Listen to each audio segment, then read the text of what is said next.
Hello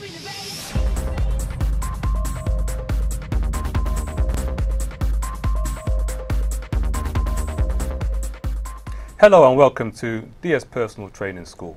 My name is Samuyiwa, and once again it's a pleasure to be sitting there in front of you guys just to give you some motivation, some passion, some inspiration about health and fitness today in the year 2015. We want to talk about what's going on in Scandinavia, what's going on in Europe and what's going on in the world. So I'm joined today by 4 representatives of DS Trademark who work all over Scandinavia. They're based in different parts of the country and they work in Norway, Denmark, Finland, Dubai, different parts of the world also.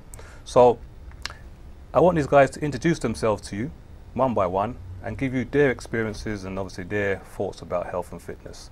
So let me start first with you, Wayne. Please just give the audience your short description of who you are and what you do within DS Personal Training School. Sure. Hi, my name is Wayne Smith. I'm 31 years old, originally from South Africa. Currently living in Sweden for the last few years.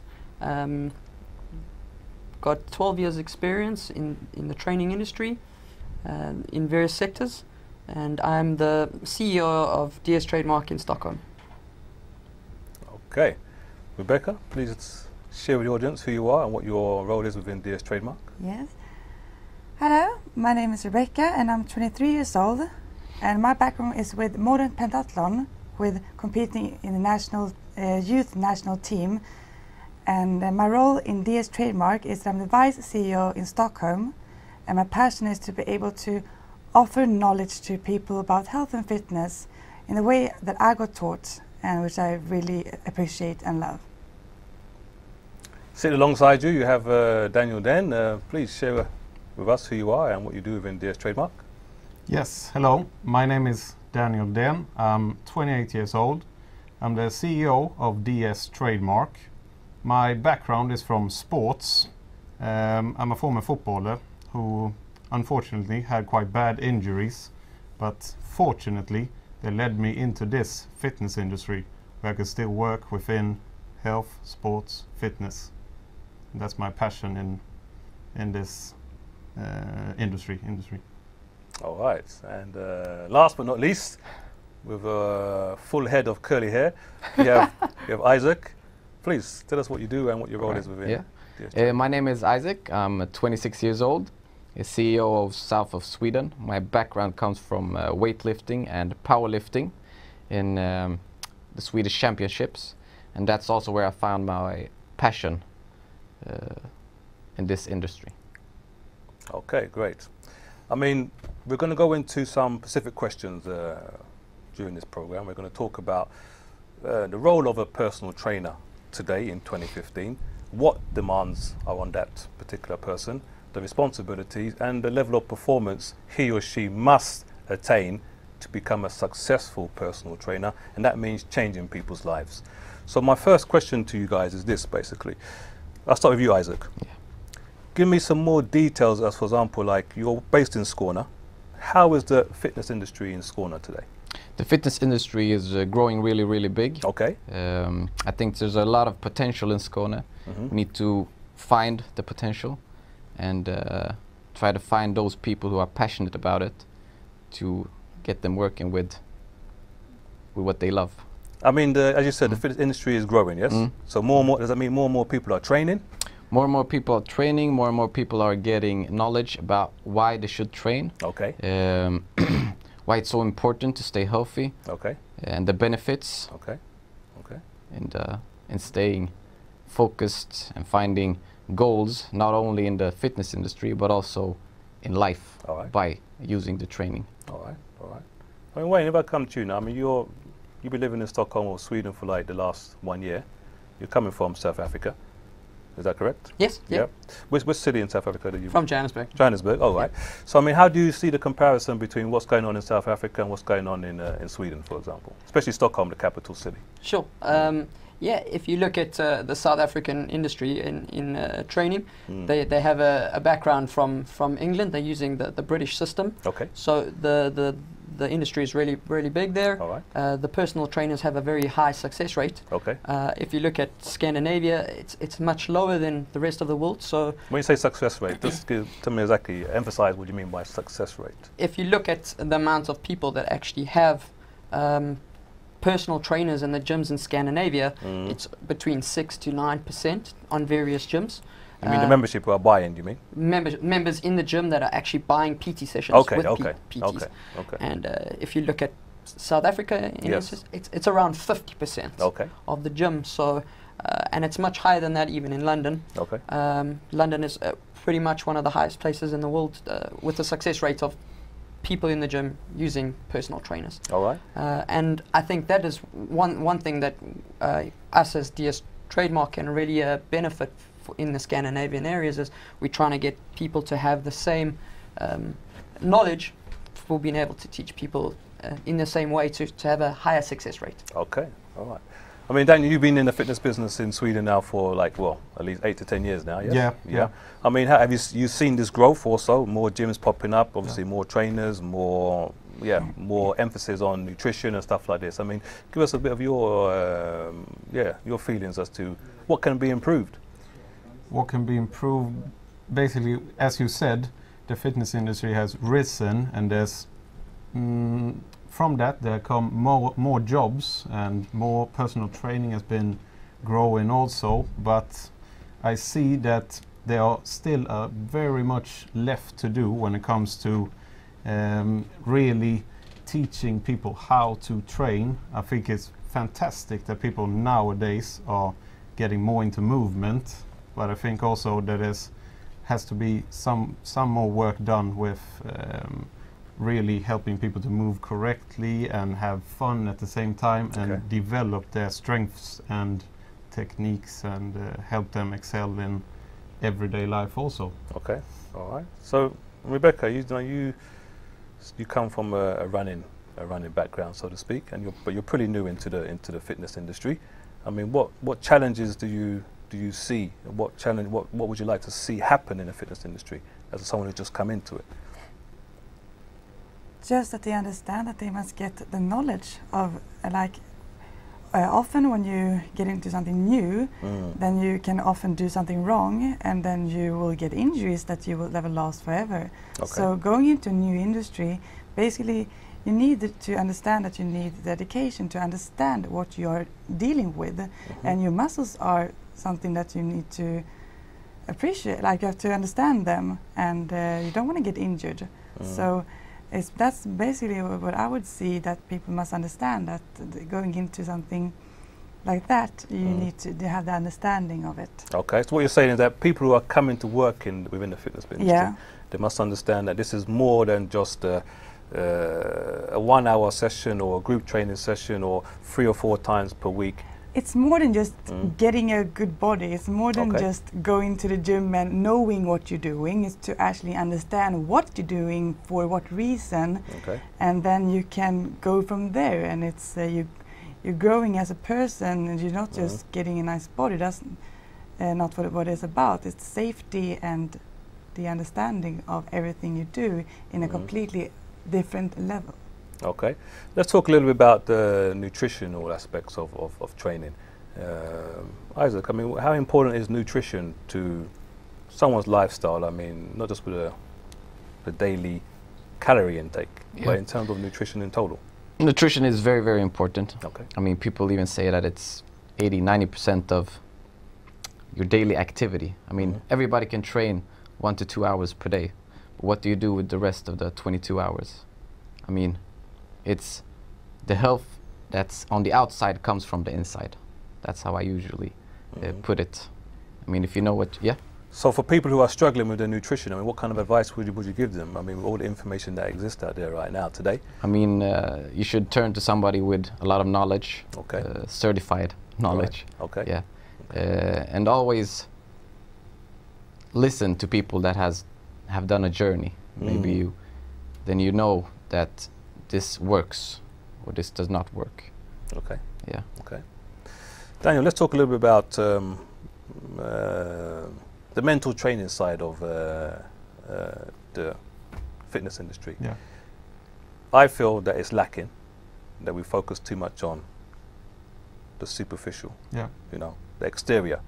We don't work enough on the interior. We don't work enough on our own self perspective of who we are, which means to say we have to obviously go deep and find out who we really are so that we can help other people who are coming to us for help. I mean, how do you, what's your perspective on that? I think nowadays our environment is full of many stressors. That's what I would really like people to be aware of. That, say for instance, my social relationships could be causing me stress. My working environment could be causing me stress. My tough, intense training is also causing me stress. And if I choose, like Isak was saying, if I choose nutrition in a bad way and choose foods that are not good for me, that is also a stressor on my system. And what most of people are not realizing, I think, is that with all of these stressors on us, we really our success rate is going to be lacking. So what I really think has to happen is to be more self-aware. Where am I going? Where am I? What can I do to improve my everyday life? Do people really rest when they sleep?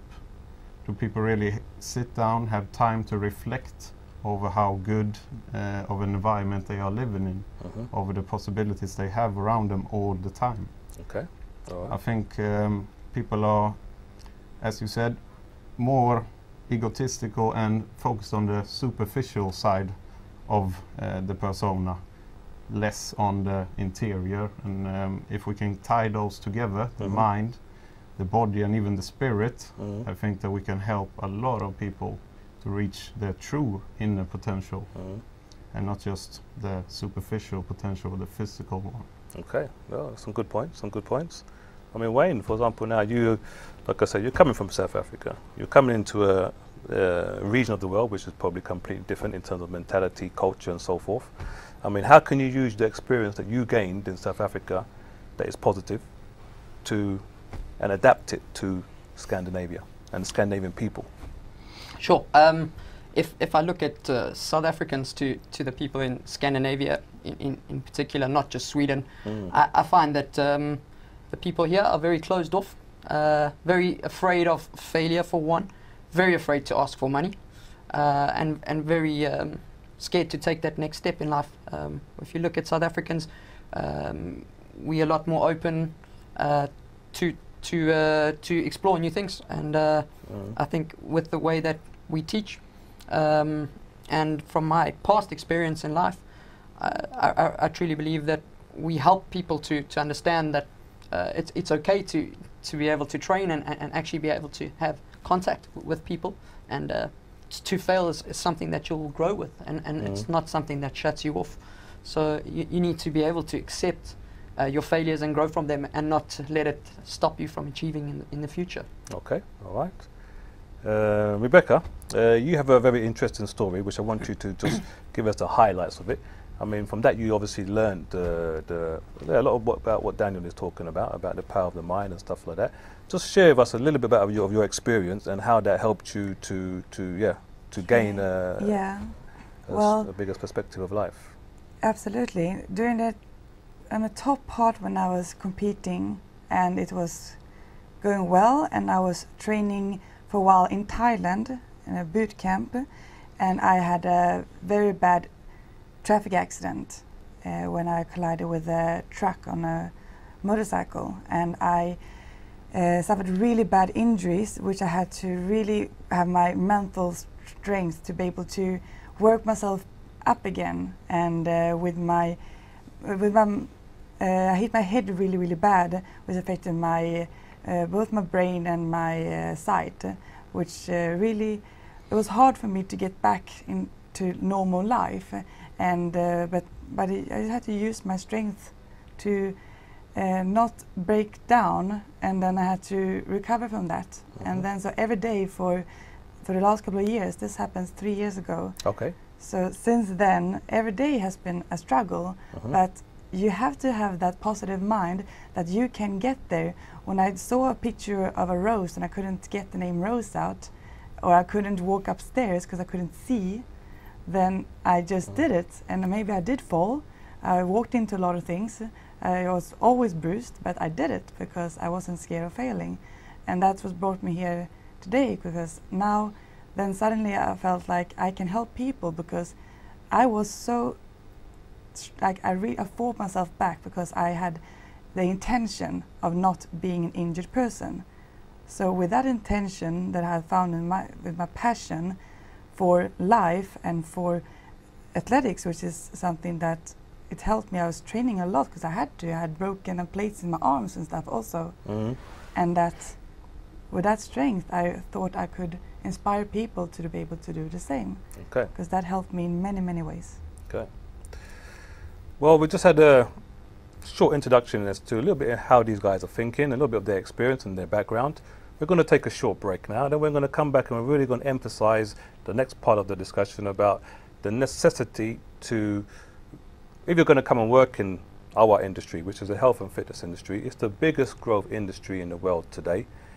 If you're looking to come and work in this industry and be a part of the process of change, then the need for quality education is what we're going to talk about after the break. See you soon.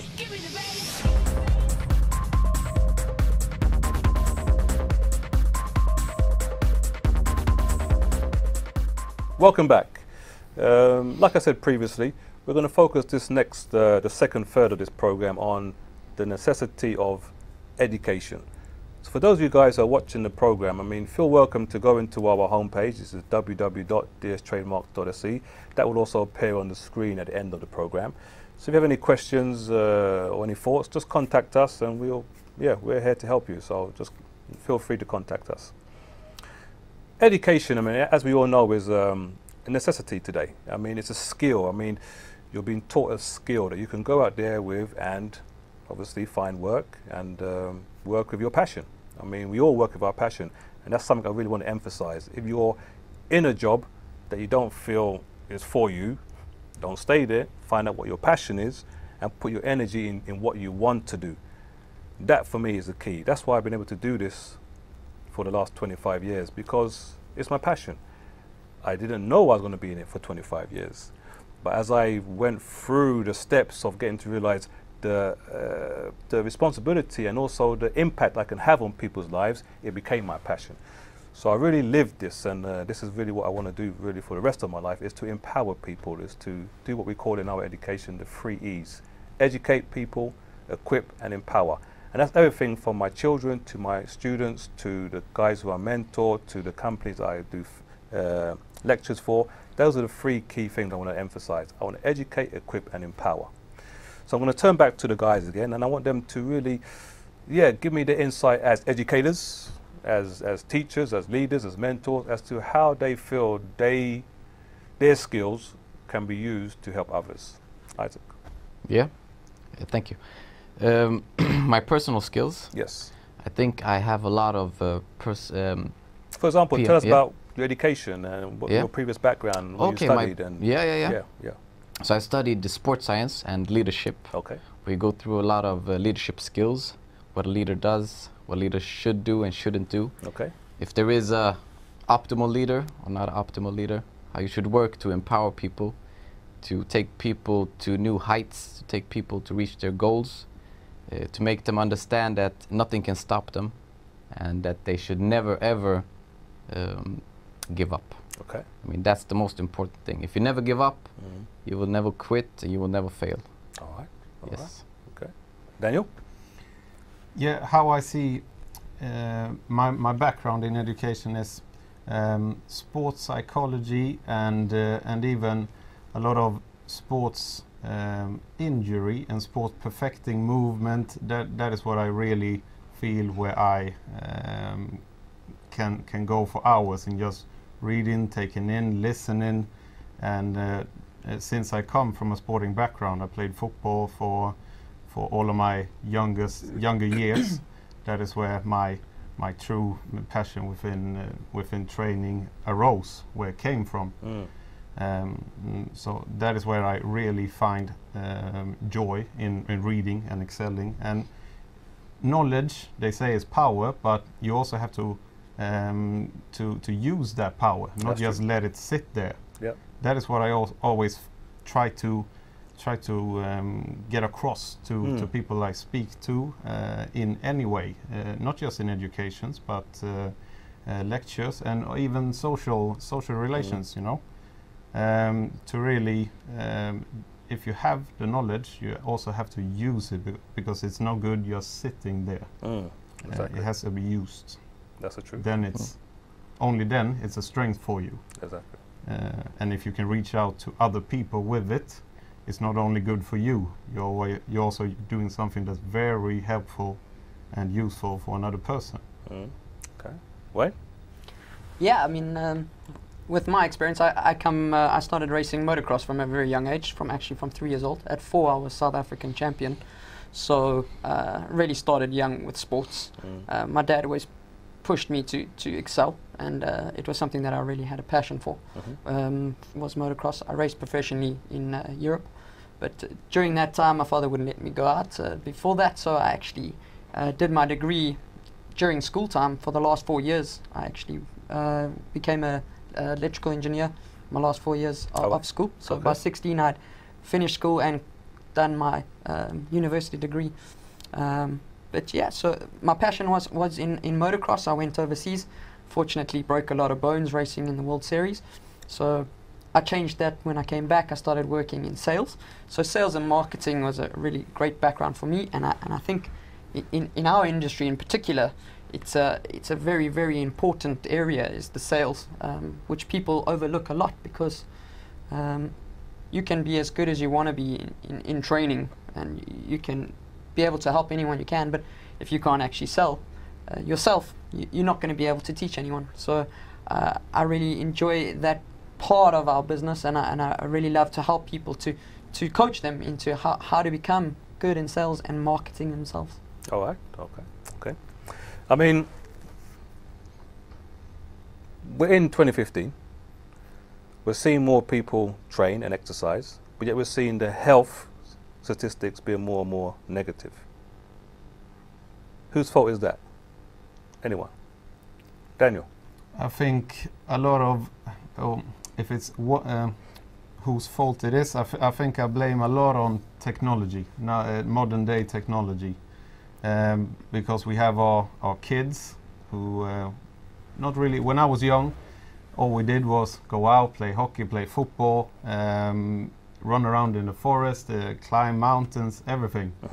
And when I get back now to where I used to live, I don't see any kids outside anymore. And parents live more stressful lives also. So I think the parenting role has become much easier in that case, that they sit the children in front of the digital apparatuses. Right. And the kids then they don't get an outlet for all of that energy that they have and that they should get an outlet for. But they're still getting stimulated, getting food that are high on sugar, drinking sodas, even energy drinks sometimes. And then we don't have an outlet for that energy.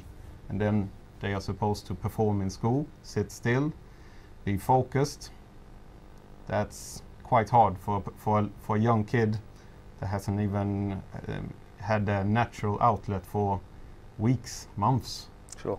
And I think that is leading towards quite a lot of difficulties for our future. Okay. And I think that is where we can really have a huge impact with the knowledge that we have from living in this society, and also the education that we have. And I hope that we can really reach out with that knowledge and help people to get more active in a good way. I think we can do a lot for the whole society by doing that. Okay. Isak, do you have anything to add to that? Yeah, I think we should emphasize the importance of moving. Okay. I mean, the human body is made to move. It's not made to sit still. That's why we have all these injuries now. We have back problems, we have neck problems, we have bad eyesight, We can't even touch our toes anymore or sit in a squat position. We need to go out there and move, interact in the nature, in sport clubs, socialize. I mean, it's proven that sport and a healthy lifestyle will give you better grades in school. So why do we neglect sport in school nowadays? Why do we shorten the periods that the kids have sport? I mean, when I grew up, I had sport like 3 to 4 times a week. Now my little brother or little sister, maybe she has 1 time a week or not even once a week.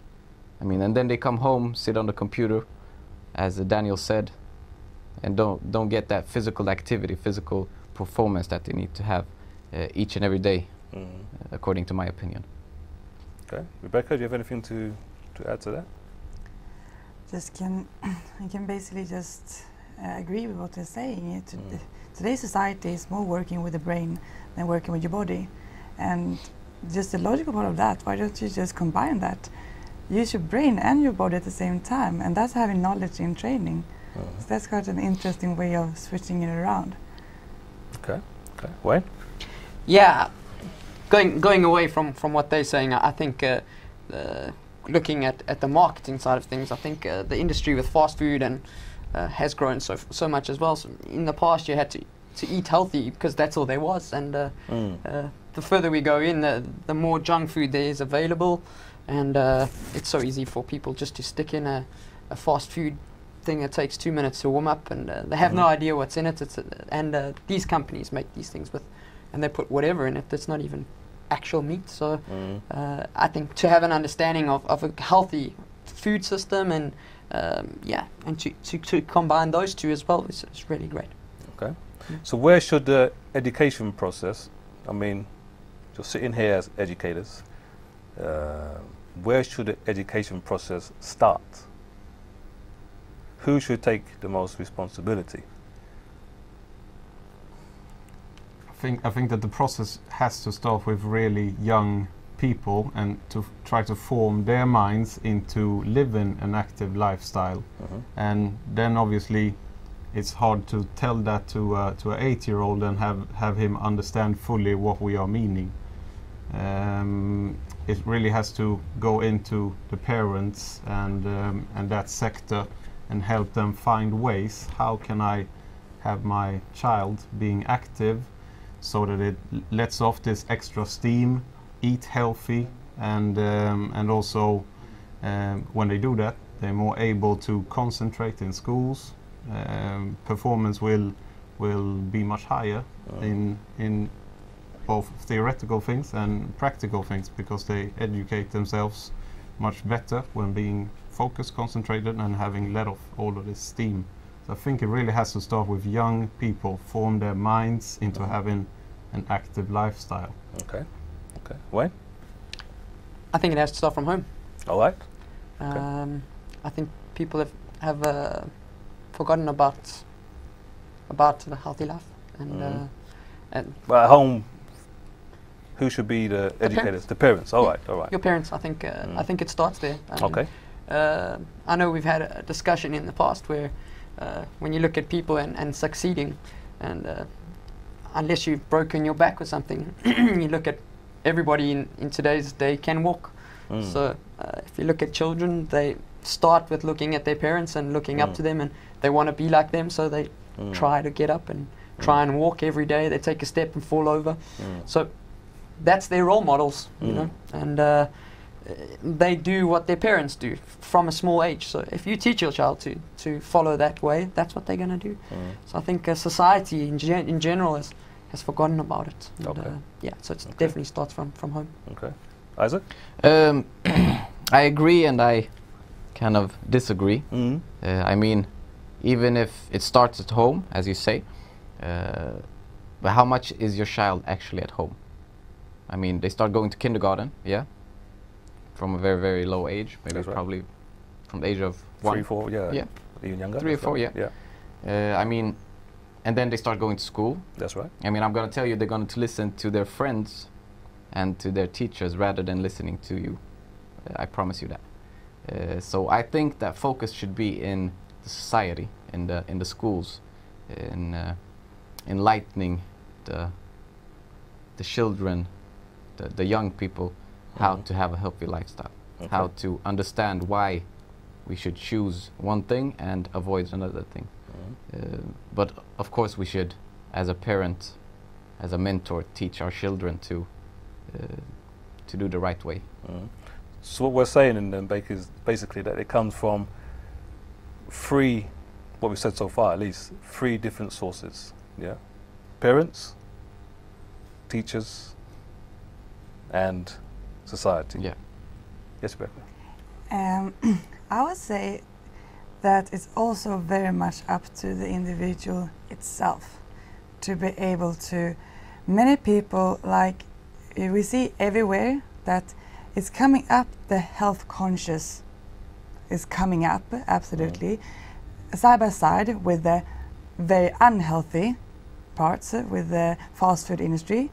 And so it's right now a fight between the fast food companies and these healthy industries that comes up also. So it's up to a person there, a very lost person, to decide what should I choose. And yes, they get the from parents, teachers, and that is the society.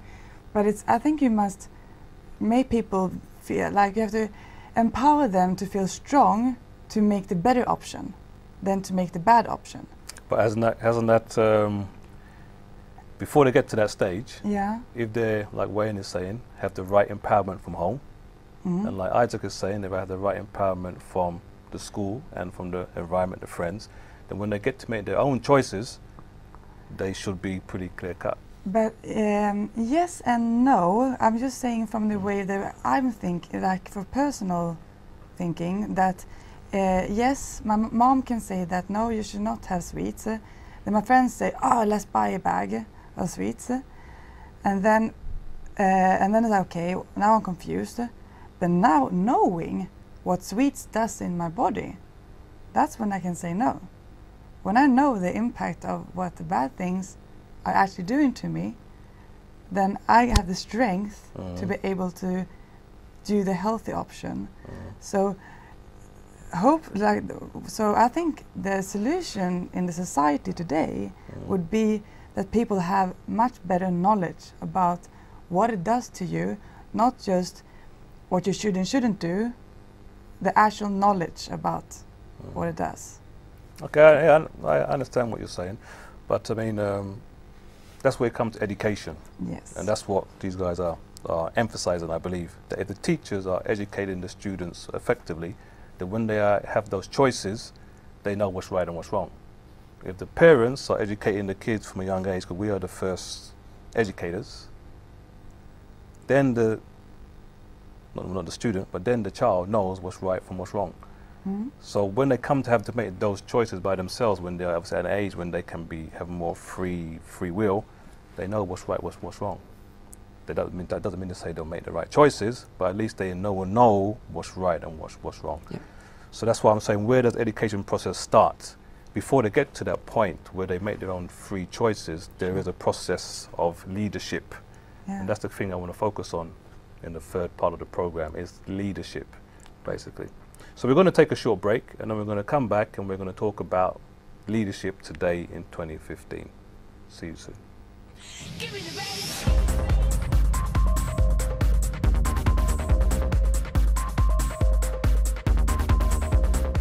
Okay, welcome back. We're coming now to the last part of the program, and I want to focus on leadership, basically, leadership.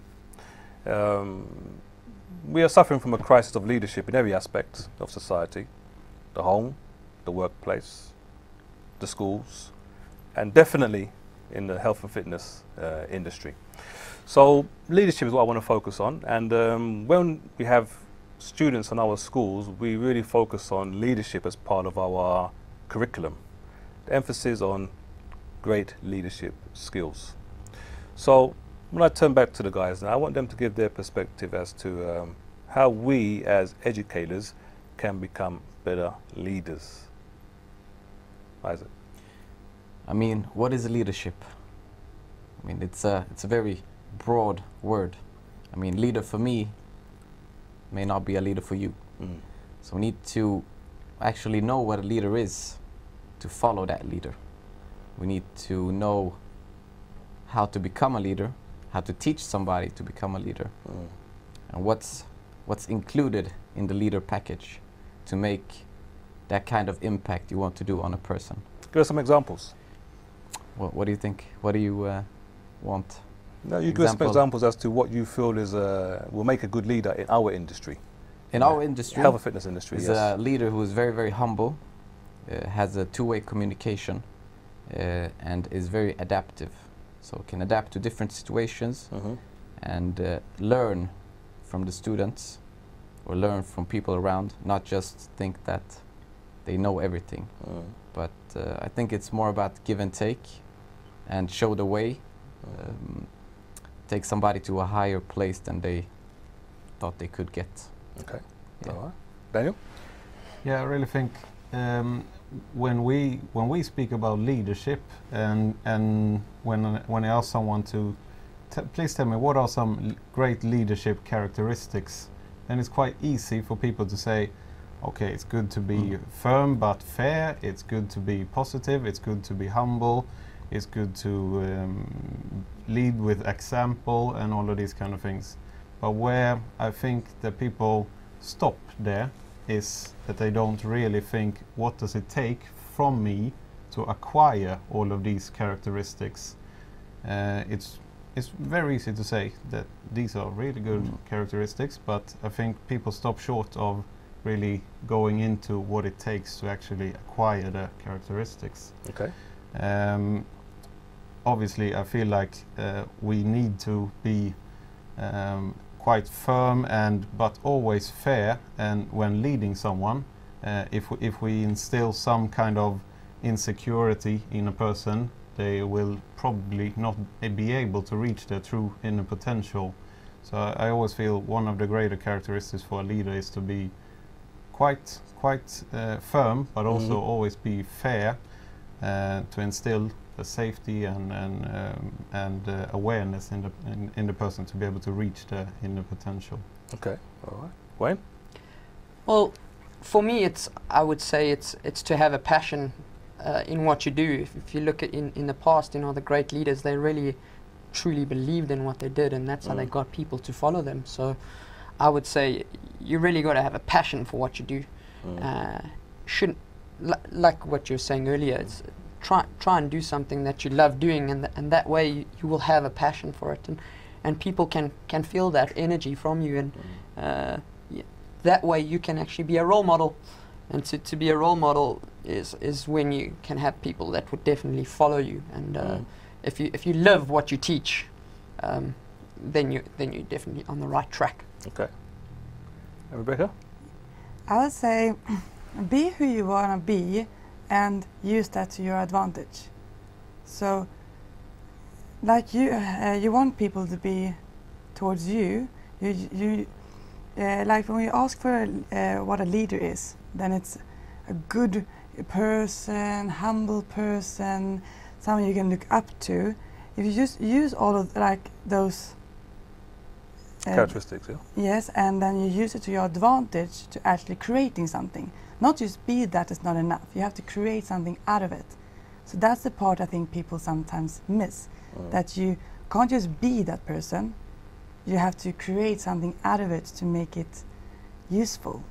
And that's when you're a great leader, when you can create with that personality. Okay, all right. I mean, it's again, and not to lift myself up at all, that's not my style, but I have been fortunate enough to be in this industry for 25 years, and I think I've worked in over 12 countries, 4 continents, over 40 cities in the world. But I come back again to the point of here in Scandinavia, I see a disease that I have not seen in any other continent or country I've toiled in, and that disease is one word called fear. People are so fearful of what's around the corner. Even though they don't know what's around the corner, they're afraid of it. They're afraid to come outside of the comfort zone. They're afraid to take on a challenge. When obstacles come, rather than face them, they either put their head in the sand or run backwards. So therefore, again, it comes down to me, okay, who's leading these people? Who are these people following? Each other, I feel. Okay. All of these people, you surround yourself with the same kind of energy, and you surround yourself with the same kind of thinking processes, and that is what really keeps them in that box also, I believe. So they don't really dare to have belief in their own ways, in their own path. They don't dare to have faith in that. They might have that feeling quite strongly inside of themselves, but what everyone else is doing is probably best for me to do as well. It's usually the thought process that I've encountered here in Scandinavia. Okay. I find that in Scandinavia that there isn't many leaders. People follow one another, and it's a vicious circle because no one wants to step up, like you say. So I think if we can teach people to actually empower them with the education to say, hey, I can do this, and that's when people actually say, okay, well, this is what we need to start doing. And at the moment, everyone's just following one another, and it's coming back to the same equation. Same point. Isak? Yeah, I mean, as Wayne said, we need to empower people. We need to tell them that, I mean, everybody can be a leader. That's according to me. But not everybody can be a great leader. So it takes something to make you a great leader. What that something is yet to be discussed. I mean, we're working in an industry, for example, where we are educating people to become, well, leaders under the role of the name personal trainer, right? So then these guys, these girls, they're going to go out there and they're going to work with the general public or sports people or whoever it might be, who are looking for expectations and performance that must come through that person's leadership. Okay, so Wayne brought up the question or the point in the first part of the program that not many people are acquiring our services.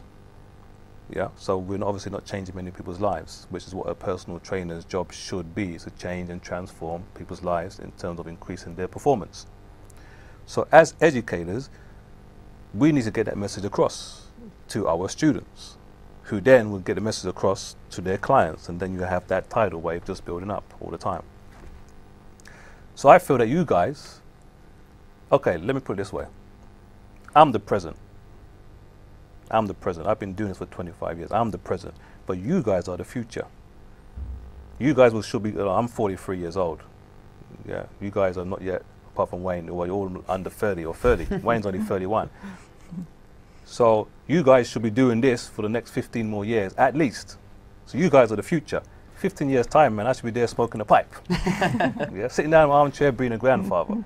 You guys should be doing this. So you guys are the future. I'm the present, you guys are the future. What are you guys going to do to make this transformation? Sitting here talking about it, great. Great, and I feel what you guys are saying, and I agree with you, what you guys are saying. But the change must come through you. You got to give this information. You guys got to stand up and be the leaders first, so people can follow you guys. Are you ready for that? Yeah, sure. Yes. Oh, that didn't sound so much, man. That was like a bit of a whimper. Are you ready for that? Yeah. Yeah, for sure. Okay, so then you need to meet everyone you meet, every student, every person, every client, every partner, everyone you meet, you need to get that message across. But are you ready for the obstacles that will hit you? Of course. Because obstacles always hit leaders, right? Yeah. Yes. No, like Wayne said, no leader. Great, and I agree with you. Everyone is born a leader. Some are not born to be great, but some are still born to lead people. Just a parent is a leader, right? So if we don't empower these people who are under our leadership, then it's like I said, it's a vicious circle. It just goes round. People are crying out for leadership. But what are we doing about it? We are in the biggest growth industry in the world. So people are looking to us to be role models and mentors and leaders and inspirators and motivators. So Isak, tell me, before we finish this program, how you're going to reach these people and what you're going to do, how you're going to make a stand in your world, in your part of the world, which is Skåne. Yeah, in Skåne. In my part, I mean, I'm going to use as many contacts as I have to empower them, to reach out to as many people as I can, to teach people how to not have fear of leading, to not have fear to reach the height of their potential. Right. I mean, people are afraid of the future because they're afraid of the now because we cannot handle the now. We can only handle the future and the past that has been. That's in our control. So to do something now is the important thing, because that will have an impact in the future and in what will happen. That's my opinion. Okay, Daniel? Yeah, my thought process when meeting a person, doesn't matter who it is and doesn't matter where the person is from, is to always leave that person feeling that they have gained something within themselves from having met me. It doesn't have to be pure theoretical knowledge, but that they feel that my presence and my words of positivity have made a positive impact in that person's life. That is all. That is the mindset I go into every conversation I have, and having that mindset that will help me change people, whoever it might be, whenever I speak with them. If I really feel that this person has to leave me with having gained something from having met me, that is what I feel I can really make a difference from. Okay. Rebecka? I just want to reach out to people and to be able to tell them to don't be scared when life gives you lemons. Fight back, and you can do it. I want to tell people you can do it. Don't be scared to take chances. Don't be scared to be a leader, to step out of being normal. And when something is hard, I know I was nearly blind for a while, and I still walked into things just because you need to fight. When life gives you lemons, you have to just do something about it, and don't be scared. There's no reason for it. Why lie there in the end of your life and say, I should have done something different, when you can do something now?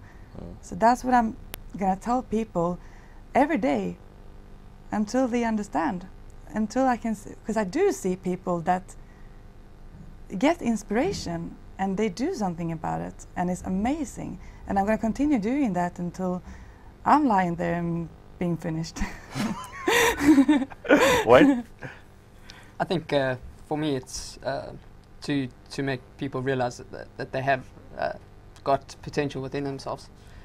So to make them realize that they need to have a present goal, a short-term goal and a long-term goal, and with a plan in your life, you will eventually get out of your comfort zone, because you have to be able to take risks if you set yourself goals, and that's the way that I would like to teach people.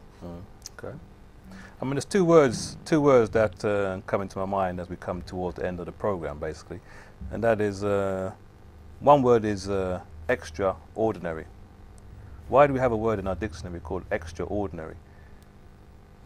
When I speak to a lot of people, I say, which one would you prefer to be, ordinary or extraordinary? People always choose extraordinary, but yet they live an ordinary life. They want it, But they're too scared to take. but they're too scared to take that risk, they see it as a risk. What if I fail? Okay, but then what if you succeed? Why must you look at it from that side of the coin? There's always two sides. So for me, it comes down to choice. People choose what it is they want out of life. Then comes the second word, exceptional. I decided to be an exceptional person. Doesn't make me more superior than other people, no. But I decided to be an exceptional person. By that I mean that I decided to be an exception to the rule that says you must fit in this box. And by doing that, once you step out of it, you will find that all those people inside the box, or at least 90% of them, will try and drag you back in. The other 10% will, okay, if he's done it, then I can do it. But I want to reach those 90%. Those ones that are too scared, the ones that want to drag me back in, okay, well you can't, but I'm going to try to make sure that you see that by me doing it, you can also do it. So those two words, because in order to be exceptional, you've got to think extraordinary. Extraordinary. You can't think like an ordinary person does. You've got to put extra on it. That requires me to go into the depths of my soul to really maximize my potential. You must go into the depths of who you are. So we get a short time with our students, 2, 3, 4 weeks, 1 month, to make this change. So we have to do this. This is our time.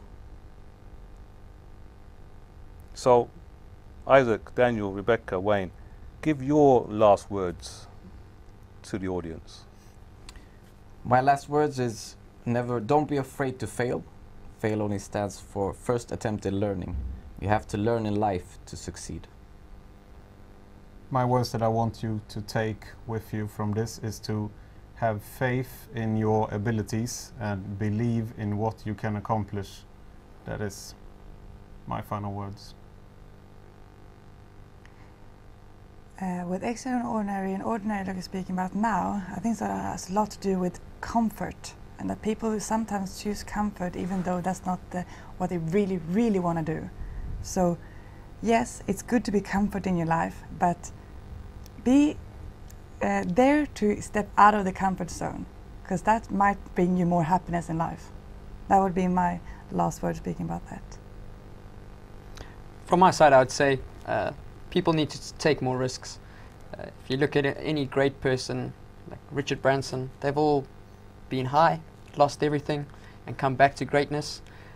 People have their own success. If you look at people that work, if you know you need to pay the bills at the end of the month, it costs, you need 30,000 crowns at the end of the month.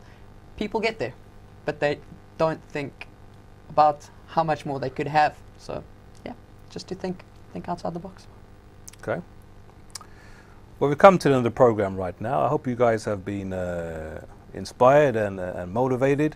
We will do more of these programs over the course of 2015 to keep you guys on your toes, because it's like, you know, we know that sometimes it takes more than a few words. You know, sometimes you have to take what you learn now, implement it, and then you need to go back again and research, pick it up again. So it takes maybe a succession of meetings or inspiration to get you guys really out of the comfort zone. That's what we're really here to do, get people out of the comfort zone. The last words I'll leave you with today is basically this. If you want to succeed in life, in whatever you do, and success is not about how much money you have in the bank. Success is about reaching and maximizing your full potential. That's what success is. So whatever it is you want to do in life, if it's to be a great parent, focus on that. If it's to be a great businessman or woman, focus on that. If it's to be a great teacher, focus on that. It is not money orientated. It is about maximizing your full potential. That is what we're all about, basically. To empower you to maximize your full potential. And if you need help with that, just go to our homepage, give one of us a call, and we will start to put you through a process where you can fulfill your dreams. We all have dreams. No one can say they don't have dreams. We all have dreams about what we want to do in life. Chase them. Hunt them down. Get them under your grip and don't let it go. Keep chasing. Keep hunting. And when you've got it, don't let it go. It's been a pleasure. We look forward to see you again soon. Like I said, go into our homepage and contact us if you need any help. We're here for you. We are here for you. Take care. See you soon. Bye-bye.